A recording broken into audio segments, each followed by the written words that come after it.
So అందరికీ నమస్కారం. Welcome to legal X channel. So ఈరోజు మనకు senior advocate sir, high court advocate sir Panduranga Rao sir ఉన్నారు. ఈరోజు ఏంటంటే మనకు బేసిక్ అందరికీ జనాలకి ఏంటంటే బేసిక్ పోలీస్ స్టేషన్కి వెళ్ళినప్పుడు ఎఫ్ఐఆర్ దాని గురించి తెలుసుకోవడానికి అయితే మనము వేరియస్ క్వశ్చన్స్ అడుగుతాము. ఎందుకంటే జనరల్గా పబ్లిక్ ఏమేమి ఫేస్ చేస్తుంటారు అన్నది దాని మీద సార్ వల్ల అమూల్యమైన సందేశం కానీ ఏమైనా క్వశ్చన్స్ ఉన్నా కానీ మనం అడిగే ప్రయత్నం అయితే చేద్దాము. సో ఫస్ట్ సార్ గురించి కొన్ని మాటలు చెప్పండి సార్, మీ గురించి. నమస్తే రామకృష్ణ గారు. ఈ అవకాశము మీరు ప్రజలకు ఇస్తున్నందుకు మేము కూడా సంతోషంగా పార్టిసిపేట్ చేస్తున్నాము. ఇక నా గురించి వచ్చేస్తే నేను హైకోర్టులో మరియు జిల్లా కోర్ట్స్లో వివిధ రకాల కేసుల్లో మేము ఫైల్ చేసాము. లేబర్ కేసెస్ కానీ, కంపెనీలో కేసెస్ కానీ, కంపెనీ కేసెస్, అట్లాగే సివిల్ క్రిమినల్ కేసెస్ కూడా మేము చాలా చేశాము. అయితే నేను లా ప్రొఫెసర్గా కూడా వర్క్ చేస్తున్నాను. రెసిడెన్షియల్ వెల్ఫేర్ లా కాలేజీ సంగారెడ్డిలో నేను ప్రొఫెసర్గా కూడా నా యొక్క అడ్వకేసీ స్కిల్స్ని నేను నేర్పిస్తున్నాను పిల్లలకి. అయితే అట్లాగే ప్రజలకు, సామాన్య ప్రజానీకానికి ఉన్నటువంటి లా మీద ఉన్నటువంటి అపోహలు తొలగించే ఉద్దేశంతో ఈ కార్యక్రమానికి రావడం జరిగింది. సో ఇది మా యొక్క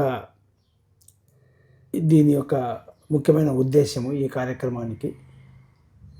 సో మీరు ఏ విధమైనటువంటి ప్రజలకు ముఖ్యమైనటువంటి డౌట్స్ తెలియజేసే విధంగా మీరు అడిగిన ప్రశ్నలకు నేను నా తోచిన సమాధానాలు చెప్పి నివృత్తి చేయడానికి ప్రయత్నిస్తాను. సంతోషం సార్. సో జనరల్గా ఏంటంటే మనము డే టు డే లైఫ్లో మామూలుగా చిన్న చిన్న కొట్లాటలు జరుగుతూ ఉంటాయి, లేకుంటే చిన్న చిన్న డిస్ప్యూట్స్ ఉంటాయి. మనకు ఏదైనా సరే మన పక్కింటి వాళ్ళతో కానీ, మన బంధువులతో కానీ, లేకుంటే ఫ్రెండ్స్ సర్కిల్ ఎక్కడైనా సరే. సో ఫస్ట్ ఏంటంటే మనము ఏదైనా జరిగినప్పుడు మనకు 100 నెంబర్ కాల్ చేస్తాం, లేకుంటే పోలీస్ స్టేషన్ పోయేసి మనము కంప్లైంట్ అయితే ఇస్తామన్నమాట. కంప్లైంట్ ఇచ్చినప్పుడు ఎఫ్ఐఆర్ అనేది నమోదు చేస్తారు కదా సార్. ఎఫ్ఐఆర్ అంటే ఏంది సార్ మనకు? ఎఫ్ఐఆర్ అనేది ఈ యొక్క ముఖ్యమైనటువంటి పోలీస్ డిపార్ట్మెంట్ ద్వారా మొదలైనటువంటి బేసిక్ డాక్యుమెంట్ సార్. దాన్ని ఫస్ట్ ఇన్ఫర్మేషన్ రిపోర్ట్ అంటారు. అంటే ఈ సంఘటనలో అది ఎస్పెషల్లీ ఇది ఎక్కువగా కాగ్నిజబుల్ అఫెన్సెస్ అంటారు. కాగ్నిజబుల్ అంటే డ్యామేజెస్ ఎక్కువ జరిగి క్రిమినల్ ఓరియంటెడ్గా ఉన్నటువంటి కేసెస్నే కాగ్నిజబుల్ కేసెస్ అంటారు. అయితే ఈ ఎఫ్ఐఆర్ అనే దాంట్లో ఏమేమి ఉండాలా అనేది మనము పోలీసు వారికి మనం ఇచ్చినటువంటి ఇన్ఫర్మేషన్ను బట్టి ఆధారపడి ఉంటుంది. ఎఫ్ఐఆర్ అనేది బేసిక్ డాక్యుమెంట్. మొదటగా వాళ్ళు పోలీస్ స్టేషన్లో రిజిస్టర్ చేసేటటువంటిది డాక్యుమెంట్. సో కాగ్నిజబుల్ అంటారు కదా సార్, అంటే పెద్ద పెద్ద కేసులకే ఎఫ్ఐఆర్ బుక్ చేస్తారు, లేకుంటే చిన్న చిన్న ఐటికి ఎఫ్ఐఆర్ బుక్ చేయొచ్చా మనం? అంటే చిన్న పెట్టి కేసెస్ ఏదైనా ఉన్నప్పుడు పెట్టి కేసెస్లో కొన్నిటికి స్టేషన్ బెయిల్ ఇచ్చి స్టేషన్ ద్వారానే దాటిని క్లోజ్ చేసేటటువంటి అవకాశాలు ఉంటాయి. అలాంటి వాటికి ఎఫ్ఐఆర్ రాయకుండా కూడా నడిచిపోతుంది. కానీ if the case is cognisable అంటే కొంచెం స్థాయి దాటి పెద్ద స్థాయిలో ఉన్నటువంటి పరిస్థితి ఉన్నప్పుడు తప్పకుండా అది కోర్టుకు రెఫర్ చేయాల్సినటువంటి పరిస్థితి ఉంటుంది. కాబట్టి అలాంటి కేసెస్లో మాత్రమే ఎఫ్ఐఆర్ను రిజిస్టర్ చేస్తారు. ఓకే. సో మేము చాలా మటుకు వింటున్నది ఏంటంటే, ఇప్పుడు నార్మల్ పబ్లిక్ ఉంటారు కదా సార్, ఎవరైతే బీదవాళ్ళు ఉంటారో వాళ్ళు ఏంటంటే స్టేషన్కి వెళ్ళినప్పుడు ఎఫ్ఐఆర్ బుక్ చేయండి సార్, మా మీద ఇట్లా అటాక్ జరిగింది అన్నప్పుడు ఏంటంటే వాళ్ళ అవతల వ్యక్తులు ఎవరైతే ప్రలోభం పెట్టే వ్యక్తులు ఉంటారో, లేకుంటే హై వ్యక్తులు ఉంటారో వాళ్ళ మాటలు ఎక్కువ మటుకు పోలీసులు వినేసి ఎఫ్ఐఆర్ అయితే బుక్ చేయరు సార్ మనకు. సో అటువంటి టైంలో మనము ఎఫ్ఐఆర్ వాళ్ళ మీద బుక్ చేయాలంటే మనకేమేమి ఆప్షన్లు ఉంటాయి మనకు? పోలీసు ఫస్ట్ ప్రైమరీగా మనము police officer, station house officer అని ఉంటారు. స్టేషన్ హౌస్ ఆఫీసర్ ఉంటారు, సర్కిల్ ఇన్స్పెక్టర్ ఉంటారు. అంతవరకు మనము పోలీస్ స్టేషన్లో ఉన్నటువంటి అధికారులందరినీ సంప్రదించాల్సినటువంటి బాధ్యత మొట్టమొదటిగా. ఒకవేళ ఆ కేసు యొక్క ఇంటెన్సిటీని బట్టి ఇక్కడ స్టేషన్లో ఉన్నటువంటి ఆఫీసర్స్ కానీ, రైటర్ కానీ, ఫస్ట్ రైటర్ దగ్గరికి వెళ్తాము. రైటర్ కూడా సరిగా స్పందించని పక్షంలో మనము స్టేషన్ హౌస్ ఆఫీసర్ ఉంటారు, సర్కిల్ ఇన్స్పెక్టర్ కానీ ఇంకెవరైనా. హైయర్ అధికారి కూడా మన యొక్క కేసును సరిగా ఎఫ్ఐఆర్ రాసే స్థాయికి తీసుకురాకపోవడము, మనల్ని పట్టించుకోవాలన్నటువంటి పరిస్థితి వచ్చినప్పుడు మనం డైరెక్ట్గా ఈ డిస్ట్రిక్ట్ సూపరింటెండెంట్ ఆఫ్ పోలీస్ వారికి మనము అప్లికేషన్ పెట్టవచ్చును. పెట్టి మన ఫిర్యాదు చేసిన తర్వాత వారు ఎఫ్ఐఆర్ రాయమని చెప్పేసి కన్సర్న్డ్ పోలీస్ ఆఫీసర్కి అధికారికంగా ఇన్స్ట్రక్షన్స్ ఇస్తారు.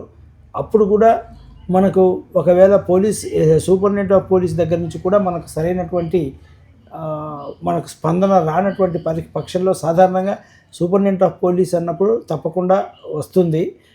ఎలాంటి కేసు అయినా అవతల వ్యక్తి ఎంతటి శక్తివంతుడైనా కూడా, ఎంతటి అధికారి అయినా, ఎంత రాజకీయ నాయకుడైనా కూడా తప్పకుండా వస్తుంది. ఒకవేళ రాని పక్షంలో మనము డైరెక్ట్గా కోర్టుకు కూడా మనము కంప్లైంట్ చేసి మనం ఎఫ్ఐఆర్ రాయలేదని చెప్పేసి దాని విషయం మీద ఆర్డర్స్ తెచ్చుకోవడానికి అవకాశం ఉంటుంది. Okay. So even police officer వద్దన్నా గిట మనకు ఆప్షన్లు అయితే ఉంటాయి. మనకు తప్పకుండా పై ఆఫీసర్కి వెళ్ళొచ్చు. ఇన్ కేస్ పై ఆఫీసర్ లేదన్నా గిట మనం కోర్టుకి వెళ్ళే అవకాశం అయితే మనకు ఉంటుంది. సో చాలామంది ఏమంటారంటే మీకు ఏదైనా ఇష్యూ జరిగినప్పుడు మనం లాయర్ని అప్రోచ్ కావాలి, that is the best option అన్నట్లు, లాయర్ని అప్రోచ్ అయితే మనకు మంచి ఆప్షన్ అన్నట్లు చెప్తారు. కానీ ప్రతి చిన్న విషయంలో మనం లాయర్ని అప్రోచ్ కావాలన్నా సార్, లాయర్ని అప్రోచ్ అయితే మనకు ఏమేమి బెనిఫిట్స్ ఉంటాయి? ఒకటి, లాయర్ను అప్రోచ్ అవ్వడం అన్నది చాలా మంచి గా మనకు మంచి రిజల్ట్స్ ఇచ్చేటటువంటి అవకాశం ఉంటుంది.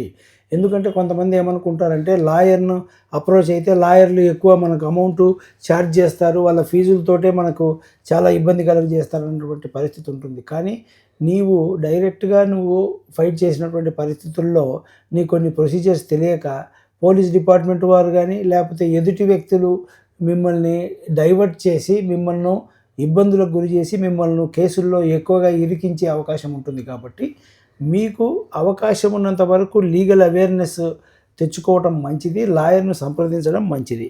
ఒకవేళ చాలా నిజంగా పూర్ పీపుల్ ఎవరైనా బీద స్థితిలో ఉన్నాము, మేము లాయర్ను అఫోర్డ్ చేయలేనటువంటి పరిస్థితి ఉన్నాము అన్నప్పుడు మనకు డిస్ట్రిక్ట్ లీగల్ సర్వీసెస్ అథారిటీ ద్వారా మనకు ఫ్రీ లీగల్ ఎయిడ్ మన రాజ్యాంగం కూడా మనకు కల్పించింది. అది ఆ రాజ్యాంగంలో ఇచ్చినటువంటిది ఏంటంటే ప్రతి ఒక్కరికి కూడా లీగల్ సర్వీసెస్ అథారిటీ ద్వారా 1986లో లీగల్ సర్వీసెస్ అథారిటీ యాక్ట్ అని వచ్చింది. దాని ద్వారా ప్రతి జిల్లాలో ఉన్నాయి, అట్లాగే నేషనల్ లెవెల్లో కూడా ఉన్నాయి లీగల్ సర్వీసెస్ అథారిటీసు. సో వారి ద్వారా మనం సంప్రదించి అడ్వకేట్ యొక్క సహాయాన్ని ఫ్రీగా కూడా పొందవచ్చు. ఒకవేళ మనం అది పోవడం దూరం అవుతుంది, మనం అఫోర్డబుల్గా ఉన్నాము అని అంటే మనకు దగ్గరలో ఉన్న లాయర్ ద్వారా మనము సంప్రదించి మనము కేసుకి వెళ్ళడం అనేది ఉత్తమమైనటువంటి కార్యక్రమం. ఓకే. సో బేసిక్గా ఏంటంటే సార్ చెప్పేది ఏంటంటే మనము లాయర్ని అప్రోచ్ అయితే మాత్రం ఎదుటి వ్యక్తి ఎవరైనా పోలీస్ ఆఫీసర్ కానీ ఎదుటి వ్యక్తి ఎవరైనా సరే కానీ వాళ్ళు ఏంటంటే మిస్యూజ్ చేసే అవకాశం అయితే చాలా తక్కువ ఉంటుంది. ఎందుకంటే వాళ్ళు ప్రాపర్గా మనం ప్రాపర్ ఛానల్లో వెళ్తున్నాం కాబట్టి మనకు ప్రాపర్గా ఈజీగా న్యాయం జరిగే అవకాశం అయితే ఉంటుంది. అట్లనే మీరు అమౌంట్ గురించి మాత్రం ఎక్కువ భయపడకండి, అదన్నీ అపోవాలన్నమాట. మనకు ఫ్రీగా లీగల్ లాయర్ ఇట దొరుకుతుంది. అట్లనే చాలా మటుకు లాయర్లు ఏంటంటే అంత ఎక్కువ ఇట ఎక్స్పెక్ట్ చేయరు, మనకేంటంటే మనకు న్యాయం చేయడానికని చూస్తారు. సో అందువల్ల ఏంటంటే మనం కంపల్సరీగా లాయర్ని పెట్టుకోవడం అనేది ఉత్తమం అనమాట. ఇంకోటి సార్, మనము చాలా మటుకు వింటుంటాం, మనము ఛార్జ్ షీట్ అంటే వింటుంటాం సార్. ఛార్జ్ షీట్ అంటే ఏంది, ఎఫ్ఐఆర్ అంటే ఏంది, డిఫరెన్స్ ఏంది?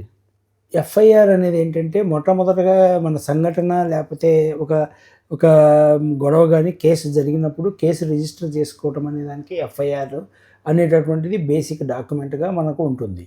కేసు డాక్యుమెంట్లో మనకు ఆ ఎఫ్ఐఆర్లో ఎవరితోటి ఏం గొడవ జరిగింది, ఎప్పుడు జరిగింది, దాని యొక్క సందర్భం ఏమిటి అనేటటువంటి విషయాలన్నీ రాసి దాన్ని మనకి ఇప్పుడు తెలంగాణ పోలీస్ డిపార్ట్మెంట్ వారు ఆన్లైన్లో పెట్టడం జరుగుతుంది. ఆల్మోస్ట్ ఎఫ్ఐఆర్ కంపల్సరీ ఆన్లైన్లోనే మనకు అందుబాటులో ఉంచాలి అన్నటువంటిది గవర్నమెంట్ మన తెలంగాణ పోలీసింగ్ ఫ్రెండ్లీ పోలీసింగ్ ద్వారా మనకి ఇచ్చినటువంటి అవకాశం. అది మనం ఎఫ్ఐఆర్ను తప్పకుండా మనం ఏం రాశాడు ఏంటి అనేది మనకు జరిగినటువంటి విషయాలను విక్టిమ్ని తర్వాత ఎదుటి వ్యక్తులను ఇద్దరిని సంప్రదించి ఇన్వెస్టిగేషన్లో భాగంగా వాళ్ళు రాసేటటువంటి దాన్ని ఇన్వెస్టిగేషన్ ఎఫ్ఐఆర్ అంటారు. ఎఫ్ఐఆర్ రాసిన తర్వాత దాన్ని కోర్టుకు మనకు కేసును సివియారిటీని బట్టి కోర్టుకు కేసు తీసుకెళ్లాల్సిన పరిస్థితుల్లో ఈ యొక్క ఫర్దర్ ఇన్వెస్టిగేషన్ డీటెయిల్స్ వాస్తవాలు ఏం జరిగినాయి వీళ్ళు చెప్పిన దానికంటే కూడా పోలీస్ డిపార్ట్మెంట్ వారు సంఘటనా స్థలానికి వెళ్ళి అక్కడ సీన్ రీక్రియేషన్ కానీ లేకపోతే అవసరాన్ని బట్టి మన అక్కడ ఉన్నటువంటి వ్యక్తులను సంప్రదించి జరిగిన సంఘటనను రాసుకున్నప్పుడు ఇక్కడ వీళ్ళు ఇచ్చిన ఇన్ఫర్మేషన్కి అక్కడ జరిగిన సంఘటనలో వాళ్ళకు వచ్చిన ఇన్వెస్టిగేషన్లో వచ్చిన ఇన్ఫర్మేషన్లో ఏవైనా తేడాలు ఉంటే వాటిని ఏదైతే తప్పుగా ఇచ్చినటువంటి ఇన్ఫర్మేషన్స్ని కానీ తీసేసి వాస్తవమైనటువంటి ఏమైతే జరిగినటువంటి వాటి మీద విషయాలను ఛార్జెస్ అంటారు, వాటిని ఛార్జెస్ ఆ వ్యక్తి మీద పుటప్ చేసి కోర్టుకు సబ్మిట్ చేసినప్పుడు కోర్టు ద్వారా మిగతా ఫర్దర్ కోర్టు ద్వారా ఎవరికైతే అన్యాయం జరిగిందో వారికి న్యాయం చేసే విధంగా కోర్టు ప్రొసీడింగ్స్ హియరింగ్స్ తర్వాత జరుగుతాయి. కాబట్టి దీనికంటే ముందు కోర్టుకు పంపించేటటువంటి డాక్యుమెంట్ను ఛార్జ్ షీట్ అంటారు. ఓకే, సంతోషం సార్. సార్ ఇంకోటి ఏంటంటే మనము చిన్న చిన్న గొడవలు జరిగినప్పుడు ఓకే, సో పోలీస్ వాళ్ళు ఏంటంటే బెదిరియడానికి లేకుంటే ఎదుటి వ్యక్తి అవతల వ్యక్తి చాలా స్ట్రాంగ్ పర్సన్ ఉంటే పెద్ద పెద్ద కేసులు బుక్ చేస్తుంటారు సార్. ఇప్పుడు అటెంప్ట్ మర్డర్ అంటే కేసులు బుక్ చేస్తుంటారు. అటువంటి టైంలో మనం చేసేది చిన్న అఫెన్స్, కాకపోతే ఏంటంటే మన మీద బుక్ అయినవి అయితే పెద్ద కేసులు అనమాట. సో అటువంటి టైంలో ఎట్లా డీల్ చేయాలి సార్ మనం? అలాంటి విషయాల్లో ఏంటంటే ఇక్కడ ముఖ్యంగా క్రైమ్కు టార్ట్కు తేడా ఏంటి అనేది ప్రతి ఒక్కరు కూడా తెలుసుకోవాలి.